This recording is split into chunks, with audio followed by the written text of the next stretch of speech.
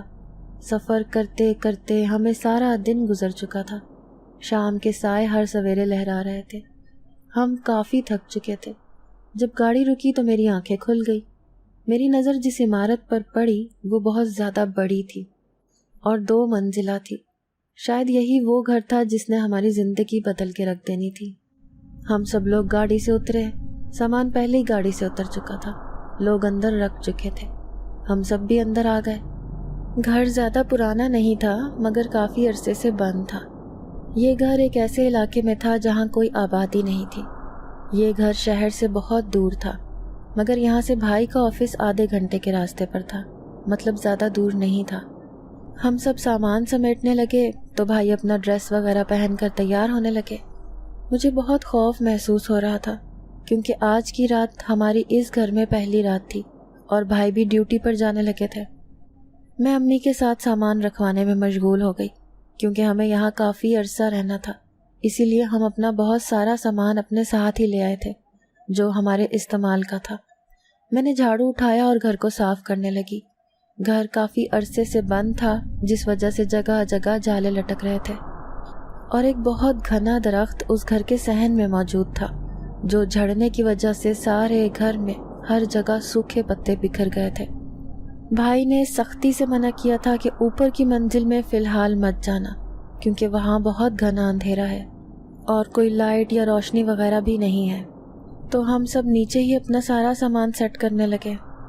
نیچے 3 کمرے تھے اور ایک بڑا سا ہال بنا ہوا تھا، اور اسی ہال میں کچن بنا ہوا تھا۔ اس میں کچھ کرسیاں اور صوفے وغیرہ پڑے ہوئے تھے جو بڑے بڑے کپڑوں سے ڈھکے ہوئے تھے۔ امی نے ایک کمرہ کھولا اور اپنا سامان وہاں منتقل کرنے لگی۔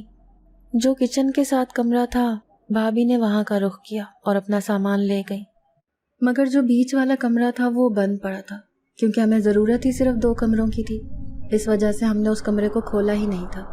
بھائی نے تھوڑی بہت سیٹنگ اس گھر کی کروا لی تھی، پانی وغیرہ کا انتظام بھی کیا ہوا تھا، ٹنکی وغیرہ بھی لگی ہوئی تھی۔ کمروں کے ساتھ کوئی اٹیچ باتھ روم نہیں تھا، ایک ہی باتھ روم تھا، صحن میں بنا ہوا تھا۔ میں کچن کا سامان لے کر کچن میں چلی گئی اور سیٹ کرنے لگی۔ امی بیڈ پر چادر وغیرہ ڈالنے لگیں اور کپڑے وغیرہ رکھنے لگیں۔ ہم گھر سے کھانا بنا کر لائے تھے۔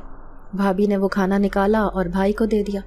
بھائی کھانا کھانے لگے اور امی کو کہا کہ کسی بھی چیز کی ضرورت ہو تو مجھے فون کر دینا، میں وہاں سے بھجوا دوں گا۔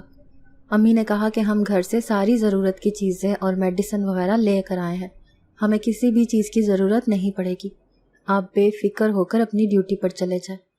کیونکہ یہاں آبادی بہت کم تھی، لوگوں کا آنا جانا بالکل بھی نہیں تھا، یہ بہت غیر آباد اور بنجر علاقہ تھا۔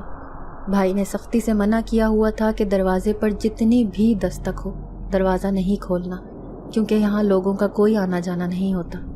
امی اس کی بات سمجھ گئی تھی۔ اس گھر کے پیچھے ایک گھنا سا جنگل بنا ہوا تھا، مگر گھر کے آگے والی سائڈ بالکل ہی ویران اور بنجر نما تھی۔ ہم سب کافی تھک چکے تھے اور اب آرام کرنا چاہتے تھے۔ بھابھی اپنے کمرے میں اکیلے سونا چاہتی تھیں، ان کا کمرہ الگ تھا۔ امی نے ان سے بہت کہا کہ تم بھی ہمارے ساتھ ہمارے کمرے میں سو جاؤ کیونکہ انجان سی جگہ ہے، ہو سکتا ہے ڈر وغیرہ لگے۔ انہوں نے کہا کہ مجھے کوئی ڈر وغیرہ نہیں لگتا، میں اپنے کمرے میں ہی ٹھیک ہوں، تو امی ان کی بات مان گئی۔ امی اور میں ایک ہی بیڈ پر لیٹ گئے۔ کیونکہ ہم کافی تھکے ہوئے تھے اسی لیے کھانا کھا کر سونے لگے۔ بھائی بھی اپنی ڈیوٹی پر چلے گئے۔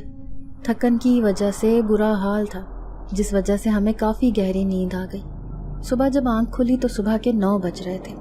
ہم سب ہی بہت لیٹ ہو گئے تھے۔ امی کی آج فجر کی نماز بھی قضا ہو گئی تھی، وقت کا پتہ ہی نہیں چلا۔ شاید سفر کی تھکاوٹ تھی جس وجہ سے آنکھ نہیں کھل پائی تھی۔ میں باہر آئی اور صحن کی صفائی کرنے لگی۔ صحن صاف کرتے کرتے بہت وقت لگ گیا تھا۔ میں نے سارے صحن سے کچرا جمع کیا اور پھر فرش دھونے لگی۔ مجھے فرش پر عجیب سے دھبے دکھنے لگے جو مٹ نہیں رہے تھے۔ یہ دھبے کسی چیز کے گھسیٹنے کے تھے جو سیڑھیوں سے آ رہے تھے اور دروازے کی طرف جا رہے تھے۔ مجھے یہ دیکھ کر بہت عجیب لگنے لگا کہ آخر یہ کس چیز کے دھبے ہیں، کس چیز کو گھسیٹا گیا ہے۔